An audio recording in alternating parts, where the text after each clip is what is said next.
Trophy में अफगानिस्तान के खिलाफ मैच का बाइकआउट किया जाए। बरतानिया के 160 सियासतदानों ने इंग्लिश क्रिकेट बोर्ड से मुतालबा कर दिया। खत में लिखा 2021 में तालिबान की हुकूमत आने के बाद से अफगानिस्तान में ख्वातीन को खेलों और दीगर शोबों में मसावी हुकूक नहीं मिल रहे। ये जो गोरे ना ये कोई ना कोई शुरू छोड़ते रहते हैं जी। इससे पहले हमने देखा कि ऑस्ट्रेलिया ने बाइकआउट किया था अफगानिस्तान का। अब जो है ना वो 160 से ज्यादा अरकान पार्लियामेंट ने इंग्लिश क्रिकेट बोर्ड ईसीबी को खत लिख दिया कि जनाब ये जो अफगानिस्तान के साथ चैंपियन ट्रॉफी में मैच होना ना ये मैच ना खेला जाए क्योंकि खवातीन के हुकूक जो है मजबूर है अफगानिस्तान में। मजीद क्या कहानी और ये मतलब लेटर भी मसीह साहब आपके पास है ये जी हाउस ऑफ कॉमन्स की तरफ से लेटर जो है वो लिखा गया है। हमारे पास लेटर की कॉपी भी हमारे पास मौजूद है इस वक्त। और ये कहा यह जा रहा है कि अफगानिस्तान के अंदर जो खवातीन के हुकूक हैं, जो वुमेन एम्पावरमेंट के खिलाफ उनकी हुकूमत जो इक़दाम कर रही है, उसके अगेंस्ट हाउस ऑफ कॉमन की जानिब से इंग्लिश क्रिकेट बोर्ड को लेटर लिखा गया है कि जो अफगानिस्तान और इंग्लैंड का मैच लाहौर में होना है कज़ाफ स्टेडियम में, उस मैच को जो है वो इंग्लैंड की टीम बाइकआउट करेगी क्योंकि अफगानिस्तान का जो रिकॉर्ड है ह्यूमन राइट्स का वो अच्छा नहीं है। इससे कबल आपको याद है कि ऑस्ट्रेलिया की टीम भी जो है वो ह्यूमन राइट्स के उसके बुनियाद पर सीरीज का बाइकआउट कर चुकी है अफगानिस्तान के साथ। तो 160 के करीब जो पार्लियामेंट के मेंबर्स हैं उनके दस्तखत भी हैं इस लेटर के ऊपर, उनके नाम भी इसके ऊपर लिखे हुए हैं। उन लोगों ने जो है वो इंग्लिश क्रिकेट बोर्ड से रिक्वेस्ट किया कि इस मैच को जो है वो इसका बाइकआउट किया जाए। और ये खबर पीसीबी तक पहुंची है या नहीं, इस पर पीसीबी का क्या मौक़िफ़ होगा क्योंकि होस्ट हम हैं और आईसीसी के साथ बातें ये सारी हमने तय करनी है। वाह भाई साहब वाह, एक झेशा और बीसीसीआई हमारे गले में अटके हुए, उनकी जान उनसे जान छुड़ाई। हाँ, अब इंग्लैंड वाले ये ड्रामा बना रहे हैं कि हमें अफगानिस्तान के साथ नहीं खेलना। अरे भाई क्यों नहीं खेलना है? तो बायलैटरल सीरीज नहीं खेलनी तो नहीं खेलो bilateral. What do you think अगर इस तरह की चीजें सामने आती हैं क्रिकेट को लेकर, हम इंडिया के खिलाफ तो बड़ी बातें करते हैं, सियासत को अंदर ले आते हैं, तो अगर वहां से इस तरह से आ जाए खवातीन का सहारा लेकर चलें ये कह दिया जाए तो ये क्रिकेट की बेहतरी तो ना हुई? यार मेरे पास इसका कोई जवाब नहीं है। मेरा बस एक सवाल है जी, सिर्फ एक सवाल है, उसका कोई भी जवाब दे दे, आप दे दें, वो दे दें, या सुनने वाला कोई भी कमेंट सेक्शन में दे दें कि अगर ये ह्यूमन राइट्स हैं तो गजा में कौन लोग रहते हैं? एग्जैक्टली ये मेरा सवाल है। अब बिग क्वेश्चन, उसका जब जवाब दे देंगे फिर अगली बात फिर हम भी डिस्कस करते हैं। ओके अच्छा, ये ऑस्ट्रेलिया वालों ने भी इस तरह से किया था और फिर उसके जवाब में वर्ल्ड कप के मैच जो है ना अफगानिस्तान एक मैच ऑस्ट्रेलिया को ऐसा आ रहा था कि ऑस्ट्रेलिया, और फिर वो प्ले कार्ड्स भी सामने लेके आए। यही जवाब होता है जो स्पोर्टिंग नेशन जो मैदानों के अंदर जवाब दिया करते हैं, वो ये जवाब होता है जो अफगानिस्तान ने अपनी कारकर्दगी से दिया। तो पीसीबी तक ये चीज पहुंची यार ये उनका बिलीफ सिस्टम है, ये उनका बिलीफ सिस्टम है। मैं किसी चीज में जाने नहीं पड़ता, ठीक है, ये उनके लिए है टू डिसाइड दिस थिंग, ठीक है। आप किसी के घर के फैसले तो आप नहीं कर सकते, लेकिन जो हमारा सवाल है फिर उसका भी कोई जवाब दे दे कि भाई अगर ये ह्यूमन है सिर्फ खेलने की बात है तो वो कौन लोग हैं? वो भी नहीं है इंसान।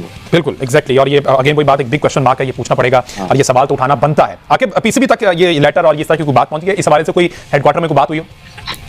देखिए इंग्लैंड की तरफ से ये जो बिल आया है सामने अफगानिस्तान के हवाले से, ये पहले भी इस तरह की चीजें आ चुकी हैं। पाकिस्तान क्रिकेट बोर्ड इस बारे में जो है बात उन तक पहुंच चुकी है और वो जो है इस चीज को परसू कर रहे हैं, लेकिन ज्यादा चांसेस इस तरह की बात में नहीं है कि मैच का बाइकआउट होगा क्योंकि ये सारा जो है आईसीसी का इवेंट है। तो आईसीसी के इवेंट में इस तरह की एक जो है वो बाइकआउट वाला सिलसिला नहीं हो सकता। ऑफिशियली जो है वो शेड्यूल है लाहौर में मैच इंग्लैंड और अफगानिस्तान का टाइम पे ही होगा। और पाकिस्तान क्रिकेट बोर्ड भी जो है वो काफी पुरुमीद है कि ये जो मामला है ये दो जो है कंट्रीज का है, इसमें आईसीसी का या पाकिस्तान जो होस्ट कंट्री है या आईसीसी के टूर्नामेंट का इसमें कोई लेना देना नहीं, तो आपस में मामला हल हो जाएंगे। और ऑब्वियसली जो आईसीसी है वही इसमें इंटरवीन करेगा, इसमें पाकिस्तान क्रिकेट बोर्ड जो है वो कुछ भी नहीं कर सकता। अगर आईसीसी इसमें जो है वो कुछ भी कह दे या फैसला कोई भी किसी किस्म का भी कर ले तो इसमें पाकिस्तान क्रिकेट बोर्ड को जो है वो किसी किस्म का तहफ़्फ़ुज़ात भी नहीं होंगे क्योंकि ये दो कंट्रीज का जो है वो एक पर्सनल मैटर है। इससे पहले भी हम देख चुके हैं कि इंग्लैंड की टीम ने 2003 में जिम्बाब्वे जाने से इनकार किया था। 1996 में जो है उस वक्त जो है श्रीलंका टीम नहीं गई थी ऑस्ट्रेलिया की। यार आकिब भाई आप तो न्यूज़ दे रहे हैं, पर्सनल मैटर तो ये अफगानिस्तान का होगा ना, तो उनका कहां से पर्सनल मैटर हो गया? अफगानिस्तान क्रिकेट टीम के लिए बुरी खबरें आना शुरू हो गई हैं और किसी हद तक उनके ऊपर प्रेशर भी बढ़ता जा रहा है। और आईसीसी चैंपियंस ट्रॉफी 2025 में जो इंग्लैंड और अफगानिस्तान का 26 फरवरी को मैच होना है लाहौर में, उसके ऊपर किसी हद तक स्याह बादल मंडलाने लगे हैं। इसकी वजह यह है कि इंग्लैंड के 160 से ज्यादा सियासतदानों ने साइन कर दिए हैं उस डिमांड के ऊपर जो कि ईसीबी यानी कि इंग्लैंड क्रिकेट बोर्ड से की गई है, जिसमें यह कहा गया है कि अफगानिस्तान के साथ मैच का बाइकआउट किया जाए। उसकी वजह यह है कि एक तो अफगानिस्तान में दोबारा जब 2021 में तालिबान आए हैं तो पुराने रूल्स एक बार फिर लागू कर दिए गए हैं और वहां पर खवातीन के क्रिकेट मैचेस और बाकी गेम्स के ऊपर जो हिस्सा लेने पर पाबंदी आयद कर दी गई है और अफगानिस्तान की वुमेन्स टीम अब खत्म हो चुकी है। और इस वजह से आईसीसी का कानून भी है कि तमाम जो फुल मेंबर टीमें होती हैं उनको लाजमन अपनी मेंस एंड वुमेन्स दोनों टीमें बनाना होती हैं। गो के अफगानिस्तान आईसीसी का फुल मेंबर बन चुका है 2021 से पहले ही, लेकिन अब उनकी वुमेन्स टीम खत्म कर दी गई है। इसके हवाले से बहुत ज्यादा खतरा मौजूद था कि शायद आईसीसी अफगानिस्तान का फुल मेंबर का जो स्टेटस है वो खत्म कर दे, लेकिन अभी तक इसलिए ऐसा नहीं किया गया कि गुज़िश्ता 4 सालों में अफगानिस्तान ने बहुत ही कमाल की क्रिकेट खेली है। पहली बार वो सेमीफाइनल में गए किसी वर्ल्ड कप के और ओवरऑल बहुत कमाल की क्रिकेट खेली है। इंग्लैंड को हराया गुज़िश्ता जो वर्ल्ड कप 2023 था, 2024 के टी20 वर्ल्ड कप में नाकाबिल यकीन परफॉर्मेंस दी। तो इसकी वजह से अब अफगानिस्तान एक बड़ी क्रिकेट ताकत बनकर उभरी है और आईसीसी भी इस हवाले से शायद खामोश है और उसकी वजह सिर्फ और सिर्फ अफगानिस्तान की परफॉर्मेंस है। लेकिन अगर दूसरी जानब देखें तो आईसीसी का जो रूल है वो ये कहता है कि अगर किसी मुल्क के पास उनकी वुमेन्स टीमें एक्टिव नहीं है तो वो फुल मेंबर का स्टेटस हासिल नहीं कर सकता। तो यही वजह है कि एक तो प्रेशर था आईसीसी का अभी भी बरकरार है अफगानिस्तान क्रिकेट बोर्ड के ऊपर और उसके साथ साथ अब इंग्लैंड के जो सियासतदान हैं वो इंग्लैंड क्रिकेट बोर्ड के ऊपर प्रेशर डाल रहे हैं कि वो इस मैच का बाइकआउट करें, और उनका भी ये कहना है कि आईसीसी के लॉ के मुताबिक भी अफगानिस्तान क्रिकेट बोर्ड नहीं चल रहा है। वजह पता है क्या है? वजह यह है कि अफगानिस्तान ने वुमेन्स क्रिकेट को खत्म कर दिया है। अफगानिस्तान में वुमेन्स स्कूल वगैरह सारे खत्म कर दिए गए हैं। जहां जहां लड़कियां काम कर रही थी, मसलन के किसी शॉपिंग मॉल में, वहां नहीं कर सकती, या जिम खाने में वहां नहीं कर सकती, किसी क्लिनिक वगैरह में डॉक्टर जो लड़कियां हैं वो भी नहीं कर सकती, कहीं स्कूल में ना पढ़ सकती है, ना पढ़ा सकती है, ना स्कूल, ना प्राइवेट जो कि ट्यूशन, कुछ भी नहीं। जो काम मतलब लेडीज औरत जात जो करती है वो काम अफगानिस्तान में कोई भी औरत जात नहीं करेगी। औरत सिर्फ घर में बैठेगी, पर्दा लगाकर, बाहर भी जाएगी तो अपने भाई शोहर या अब्बू के साथ जाएगी। अकेली कोई भी औरत अफगानिस्तान में बुर्का पहनकर भी कोई अकेली औरत सड़क में नहीं घूम सकती। हाँ, ये जो है कि अफगानिस्तान में पाबंदियां लगी है, उसी को मद्देनजर रखते हुए इंग्लैंड क्रिकेट बोर्ड ने, पहले ऑस्ट्रेलिया ने मना किया था, अब इंग्लैंड क्रिकेट बोर्ड ने कहा कि हम अफगानिस्तान के साथ खेलना नहीं चाहते। पहले तो ये जो है कि इंग्लैंड का ये काम ही नहीं है, वो अफगानिस्तान की लड़कियां हैं ना, अफगानिस्तान अपने मुल्क में जो कुछ कर रहा है वो उनकी मर्जी। तुम कौन होते हो? वो अगर अपनी बहन बेटियों को पर्दे में रखना चाहते हैं तो भाई ये फिर हमारा ये कि ये इस्लाम है हमारा। लेकिन इसमें भी बहुत बड़ा फर्क है। अफगानिस्तान की हुकूमत ने जो किया है वो बहुत ज्यादा गलत कर दिया है।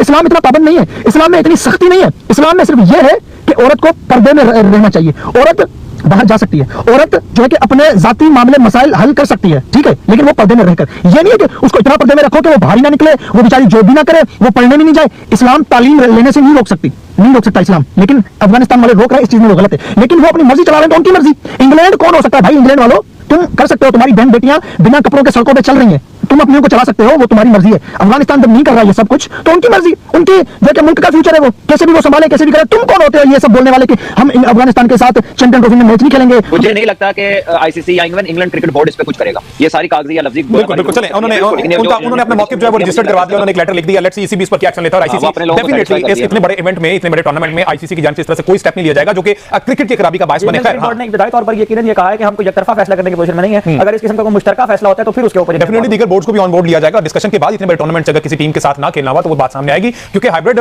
वाला सिस्टम तो कोई और है ना, वो दूसरे मुल्क जाकर खेलना सभी नहीं है। उस पर तो चले कहीं ना कहीं से अप्रूवल उन्हें मिल गया था पैसे के तौर पे। सिकंदर, ये बात महीनों, एटलीस्ट महीने से ज्यादा से तो हम इस टॉपिक पे बात कर रहे हैं। हमने कितनी बार ये बात कही है कि बाकी क्यों नहीं बोल रहे? और ये दूसरा, ये इंडिया का जो एटीट्यूड है, आई एम सॉरी, एटलीस्ट हम सिर्फ अगर क्रिकेट तक रखें, ये बहुत अनस्पोर्ट्समैन लाइक। दोस्तों, जैसे कि आपने इस वीडियो में देखा, इंग्लैंड क्रिकेट बोर्ड ने पाकिस्तान में होने वाली चैंपियन ट्रॉफी में अफगानिस्तान के खिलाफ खेलने से साफ इंकार कर दिया। इस फैसले से न केवल पाकिस्तान बल्कि पूरी क्रिकेट दुनिया में हलचल मचा दी है, और पाकिस्तानी मीडिया जो पहले ही भारत को लेकर खासी नाराज़गी जाहिर कर रही थी, अब इस नए घटनाक्रम पर पूरी तरह से बौखला चुकी है। इस पूरे विवाद की शुरुआत अफगानिस्तान में तालिबान सरकार के उस फैसले से हुई जिसमें महिलाओं पर खेल और सार्वजनिक गतिविधियों में भाग लेने पर पूरी तरह प्रतिबंध लगाया गया है। तो तालिबान ने अफगानिस्तान की महिला क्रिकेट टीम को रद्द कर दिया और स्पष्ट कर दिया कि महिलाएं घर से बाहर नहीं निकल सकती। यह फैसला न केवल अफगानिस्तान बल्कि पूरे विश्व के लिए स्तब्ध कर देने वाला था। और जब यह खबर इंग्लैंड पहुंची तो वहां के सांसदों और क्रिकेट बोर्ड ने इसे मानवाधिकारों के खिलाफ बताते हुए अफगानिस्तान के खिलाफ कड़ा रुख अपनाने का फैसला किया। और इंग्लैंड क्रिकेट बोर्ड ने स्पष्ट कर दिया कि वे चैंपियन ट्रॉफी में अफगानिस्तान के साथ खेलने के लिए तैयार नहीं हैं। यह एक ऐसा फैसला है जो तालिबान सरकार के फैसलों के खिलाफ एक स्पष्ट संदेश देता है। तो दोस्तों, पाकिस्तानी मीडिया ने इस घटनाक्रम को लेकर जोरदार प्रतिक्रिया दी और उनका कहना है कि पहले भारत ने पाकिस्तान की मेज़बानी पर सवाल उठाए, और जब इंग्लैंड का यह फैसला पाकिस्तान के लिए और मुश्किलें खड़ी कर रहा है। मीडिया का यह भी कहना है कि अगर अन्य क्रिकेट बोर्ड इंग्लैंड के साथ खड़े हो जाते हैं तो चैंपियन ट्रॉफी की मेज़बानी पाकिस्तान के लिए एक बड़ा सिरदर्द बन सकती है। पाकिस्तानी मीडिया अपनी बौखलाहट में इंग्लैंड पर निशाना साधते हुए कहा है कि यह फैसला पाकिस्तान को कमज़ोर करने की साजिश का हिस्सा है, और उनके अनुसार पहले भारत ने पाकिस्तान के खिलाफ कड़ा रुख अपनाया और अब इंग्लैंड भी इसी राह पर चल पड़ा है। तो दोस्तों, इंग्लैंड का यह फैसला न केवल पाकिस्तान बल्कि पूरे क्रिकेट जगत के लिए एक चुनौती है। अगर अन्य क्रिकेट बोर्ड भी इंग्लैंड का समर्थन करते हैं और अफगानिस्तान के साथ खेलने से इनकार करते हैं तो यह स्थिति आईसीसी के लिए एक बड़ी समस्या बन सकती है। और यह पहली बार नहीं है जब इंग्लैंड ने किसी देश के खिलाफ ऐसा कड़ा रुख अपनाया हो, और इससे पहले भी इंग्लैंड के मानवाधिकारों और राजनीतिक मुद्दों को लेकर कई बार दूसरे देशों से खेलने से इनकार किया है। दोस्तों, इस पूरे मुद्दे पर आपका क्या कहना है हमें कमेंट सेक्शन में ज़रूर बताएं। एंड अगर आपको ये वीडियो अच्छी लगी हो तो जल्दी से लाइक करो और अपने दोस्तों के साथ शेयर करो और चैनल को सब्सक्राइब करना ना भूलें। और मिलते हैं अगली वीडियो में, तब तक के लिए जय हिंद, वंदे मातरम।